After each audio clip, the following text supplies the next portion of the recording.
Hi, I'm Sommer with Sommer Sports, and I'm just going to explain a little bit like how we're changing our events to adapt to the COVID crisis that's going on right now.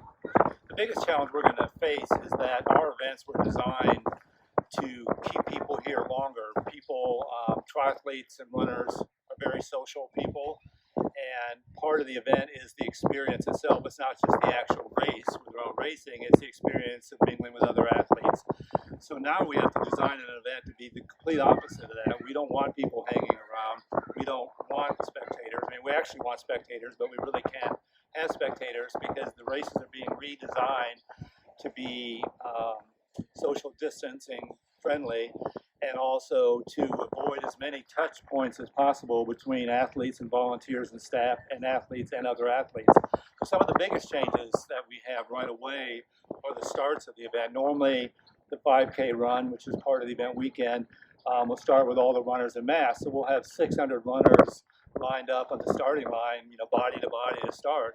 So now we're changing that and having athletes start in corrals of less than 25 people, and they'll start like every 2 minutes. So normally it would take like 2 minutes to get everyone across the start line. Now it's going to take us, 20 minutes to get everyone across the start line, because we'll be doing it with groups of 25 or less, and they'll be spaced out within the chute, so they have the 6 feet distance minimum, between each other.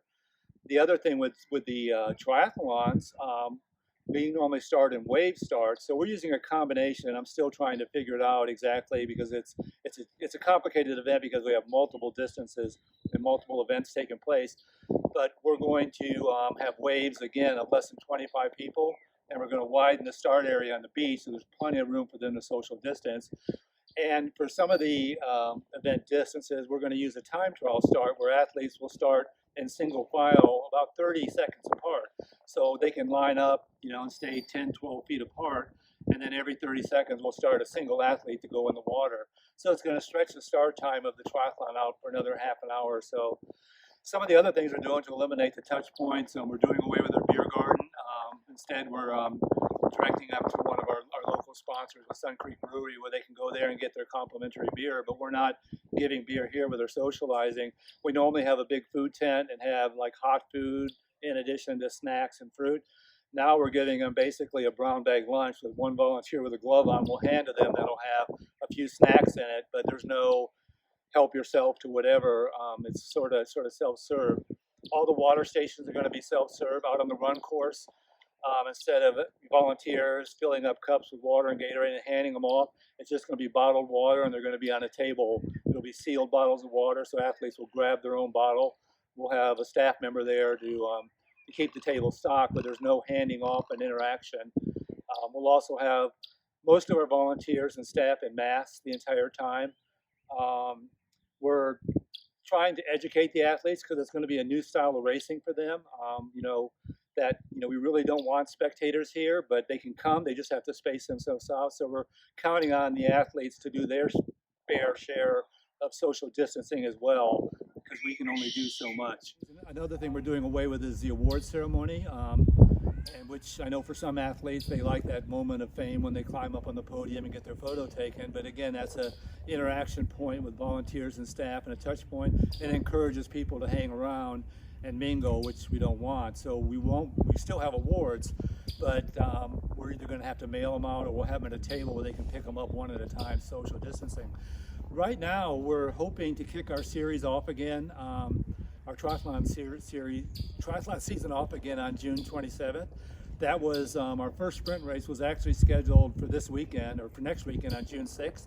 And we rescheduled it for 3 weeks later, hoping we would buy some time for things to stabilize. So right now, unless things take a turn for the worse, we're on track to hold the event on June 27th.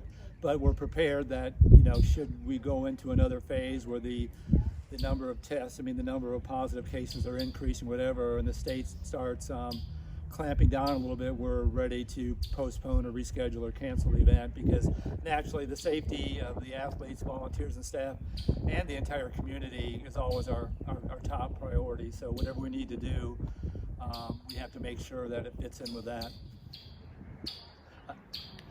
Another thing is that all our events are sanctioned by the national governing bodies. We have two. One is USA Triathlon, which sanctions all the multi-sport events, triathlon, duathlon, aquabike. And then we have USA Track and Field that sanctions the running events. Both of those organizations have created guidelines for events to operate under the current environment. So we'll be following all those guidelines and meeting or exceeding those whenever possible. And they've consulted with a lot of professionals and medical professionals when they develop these guidelines. We're sort of, I've been following it around the entire country, and there's very few triathlons that have taken place since March. There's a couple starting up in Florida. I mean, we're not going to be the first. There's an event taking place in South Florida on June 6th. Will be one of the first triathlons that have taken place. So naturally, we're following all those events to see what happens.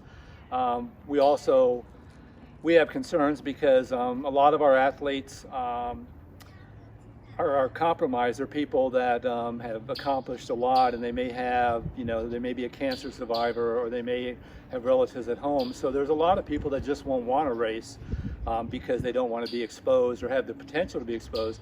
So we're also enhancing our virtual events so athletes can do the event virtually. We put the maps online, and we have an app called Race Joy, where they can actually come out and do the real course on their own time. It'll record their time and upload it, and they'll still get the shirt and medal and all the goodies. So there's a lot of people who are opting for that because they want to be safe, then take a chance of having something happen. And another thing we're doing is really educating the athletes and volunteers too. If you feel sick at all, don't come out. We actually, on race week, they have a survey they have to complete that asks them the basic questions. Have you been out of the country? The same questions you get asked a lot of times if you're going into a doctor's office or something. They have to complete that survey before they'll be allowed to come out and pick up their packet. So if we do have any questionable athletes, we can deal with that before race day, then have them come up and get a packet.